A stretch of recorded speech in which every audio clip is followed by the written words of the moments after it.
Hey everyone, Jenna Mike here, and I'm back with another video. Today I'm going to be talking about the new film, Beetlejuice Beetlejuice. As you can see, I got my shirt here representing Beetlejuice, and I had the privilege of going to see the press screening for Beetlejuice Beetlejuice, directed by Tim Burton. All right, now here's the plot of the film. 3 generations of Deetz family return home to the Winter River after an unexpected family tragedy.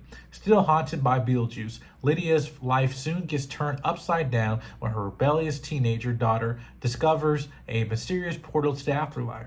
When someone says Beetlejuice's name 3 times, the mischievous demon gleefully returns to unleash his very own brand of mayhem. Now, this is a sequel to the original film, which came out in 1988. Can you believe that? Now, it was about 10 years before I was born. I was born in 1998. But still, I am a big fan of Tim Burton. I've been a fan of his films, for many years as I've grown up and everything. With Edward Scissorhands, with Batman films, etc. I've always been a fan of him as director. And definitely seeing his style again on the big screen was very good to see. Now, as this being a sequel to a long a film for originally, coming back in the 80s, it can definitely fall into that trap of, whether this is a successful sequel or not. And I can say, rest assured, this was a decent sequel. Definitely has its flaws, but this is a sequel that's worth watching if you are a Tim Burton Beetlejuice fan. All right, this film also stars Michael Keaton returning as Beetlejuice, Winona Ryder returning as Lydia Deetz, also joined by Jenna Ortega as her daughter, Astrid. Also, you have Monica Bellucci. You also have Willem Dafoe, Justin Thorks, Arthur Conti, Danny DeVito returning, Cathrine or Hara as Delia Deetz. You also have a bunch of different characters in this film. If you're a fan of Tim Burton, you're going to enjoy this film. Definitely with the addition of Jenna Ortega, I felt that this film definitely added into the lore in addition to this franchise in a positive way. Definitely, if you like the randomness and chaotic scenes and mayhem of the original, this film definitely continues. I will, before I get to the plot of this film, I will say the visual effects in this film was very, very good.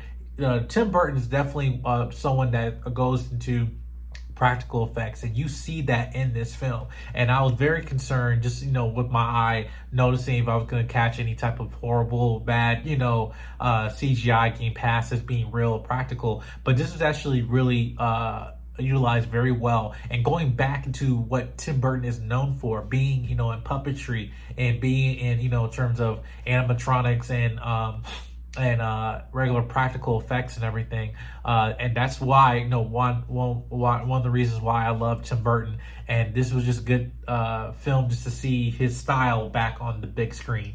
Obviously, returning with Jenna Ortega from Netflix's Wednesday, this film definitely goes into utilizing Jenna Ortega in the best way into the overall story of the Deetz family. Now, we see these characters back in their lives, and we see them returning at a different point. Winona Ryder, our character Lydia, she is a paranormal activity type reality star, running this TV show, and that's her job that she has now as an adult. Her mom, played by Cathrine Hara, is now a big famous artist and stuff, still basically being the artist and woman that she is from the original film. But a good thing, I will say, that they didn't continue on with the strained relationship what they had, antagonizing relationship they had in the beginning of the film, because now you're seeing that struggle of mother and daughter relationship now between Jenna Ortega and Winona Ryder's characters, and how they just also she's mourning loss of her father, and also seeing that she's in a new relationship with this guy played by Johnny Thorks and Rory, and you have fun dynamics in there and stuff like that. Definitely being some type of manipulator with with Lydia's character, but yeah, aside from that, you're seeing more following Jenna Ortega as she's kind of just not really having that best relationship with her mother. Now, with the beginning of this film, we also see Monica Bellucci who plays character Dolores, who is the ex-wife of Beetlejuice. Now, there was a little nod to Beetlejuice in the first film, of her character. And you see some of that applied to this film. But I thought it was very interesting how they kind of tie that. We actually get to see as returning the man, the myth, the legend, Michael Keaton as Beetlejuice. And I was very concerned that if they're going to, trying to expand, not expand his character, but overweight, kind of, almost tarnish the legacy that his performance has meant to this film and this franchise, back since 1988. But we actually see his origin, wacky as it may be, to see how he became Beetlejuice. But we're seeing that now he's still trying to get that, the opportunity to marry Lydia, and so he can, be back into the real world and everything like that. But he still had, still infatuated with her for many, many years, and you see that. We see some characters that don't return from the original film, and they do some narrative points with it. Obviously some characters or actors that have passed away, but other characters that are, been written off in a respectful way. I don't think that, yes, it would have been nice to see some of these returning characters from the first film come back, but it wasn't, I felt, didn't really hinder this film a lot. It definitely would have been an interesting dynamic to have them in there, but I felt that having some of the original characters not returning and the way they, kind of metaphorically or literally speaking, passed them over into out of the story. I think they did it in a very good way to make sense in the story. Obviously, with some of the actors in real life right now, they're going through certain situations and stuff. But anyway, one thing in this film that we also see, we see this dynamic between Astrid and Lydia, how she's basically not liking the relation that she has with her mother, but it's kind of mirroring the relation that she has with Cathrine or Hara and Winona Ryder when back in the original film.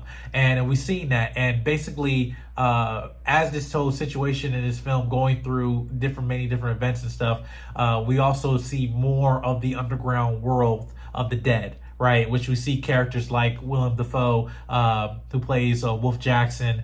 We see Danny DeVito for a little bit in there, but we see that that the character Dolores, played by Monica Bellucci, she's actually trying to go and get Michael Keaton back, because that was his ex-wife and stuff. And seeing that, and I felt that the opening scene of her, and you'll see in this film in terms of how visually how she had her introduction into her character, I felt I was intrigued from the moment we saw her on screen. But that did diminish throughout the story until we get through terms of the end of the film. That I felt like the height of me being interested in her character was the first time we saw her on screen, and it really did do nothing as the story progressed to make me actually care about her character, unfortunately.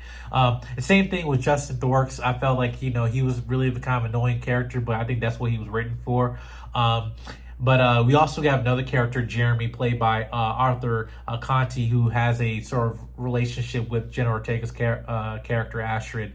And it's only brief in there, but I felt, and not to give any away, this is not really spoilers or anything, but there was a unique story point that kind of mirrored the Beetlejuice and Lydia Deetz relationship almost a little bit from the first film, and but they do it in a unique way that actually was very interesting. I was kind of surprised how Tim Burton add that aspect of the story in this film, and unfortunately it wasn't left longer to be desired, because I felt it was very interesting, yet it was just a story point, and it was written off real quick, and you'll see in this film.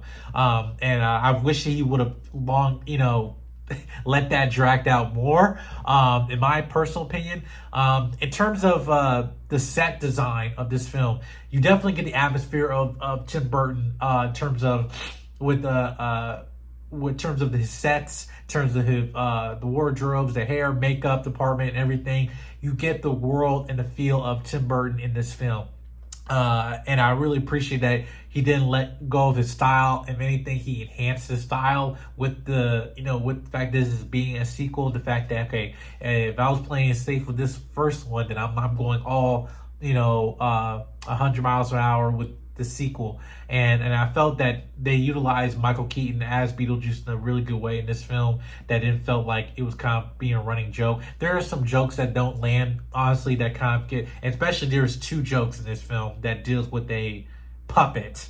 I will just leave that there. They do it twice in one in the beginning of the film, one at the end, and you'll see. And I was like, okay, and that's getting to all the craziness of Tim Burton as you can possibly imagine. And I was watching this, I'm like, I am not surprised watching this that comes from the mind of Tim Burton.